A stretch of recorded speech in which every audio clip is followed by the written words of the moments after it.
मनोहर जी अवकाश प्राप्त सरकारी कर्मचारी थे और रिटायरमेंट के बाद भी जिंदगी को बड़ी जिंदादिली से जीते थे। उनके दोनों बच्चे विवाह के बाद इसी शहर में ही थे। बेटी को अपने बच्चे को अकेले घर पर रखने में दिक्कत होती थी, क्योंकि वह 5वीं क्लास में ही पढ़ने वाला उसका बेटा रोहन अकेले घर में रहने से बिगड़ रहा था। अतः उसने माँ पिता को अपने पास बुलाया, क्योंकि उसके ससुराल वाले बाकी सभी लोग दूसरे शहर में थे। उनका आना संभव नहीं था, किंतु बहू भी जॉब वाली थी, अतः दोनों का बेटी के पास जाना संभव नहीं था। अब मनोहर जी बेटी के पास और उनकी पत्नी शोभा बेटे बहू के साथ रहती थी। अब मनोहर जी ने रोने धोने की बजाय पत्नी को गर्लफ्रेंड बना लिया था, फेसबुक पर आईडी बना लिया था और दोनों एक दूसरे से चैट करते थे और संडे को टाइम फिक्स कर मिलने निकल जाते थे। अब उनकी 60 साल की पत्नी उनकी प्रेमिका बन गई थी। दोनों संडे का बेसब्री से इंतजार करते थे, जब बेटी और बहू दोनों घर पर होते थे।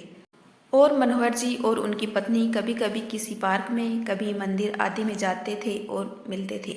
एक दूसरे का सुख दुख साझा करते थे।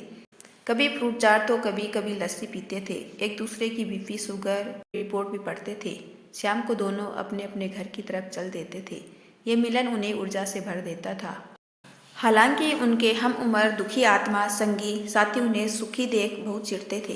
कुछ एक ने कहा भी, यार मनोहर, ये क्या अच्छा लगता है इस उम्र में अलग अलग रहना और पार्क में मिलना।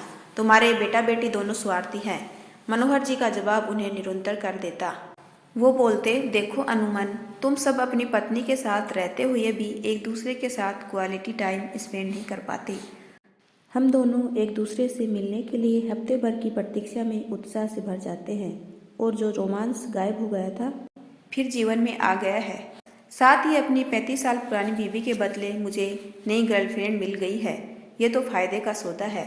वह हंसते हुए बोले। मैं आकर बोले, यार जिंदगी में परेशानी का आना तो पार्ट ऑफ लाइफ है, लेकिन उसमें भी हंसते हंसते जी जाना आर्ट ऑफ लाइफ है।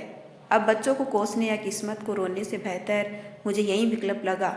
फिर अचानक से गंभीर मुद्रा। सारे मित्र मनोहर जी की बात से सहमत हो गए और वाह वाह करने लगे। यदि आपको मेरा छोटा सा प्रयास अच्छा लगा हो तो चैनल को लाइक शेयर एंड सब्सक्राइब कीजिए।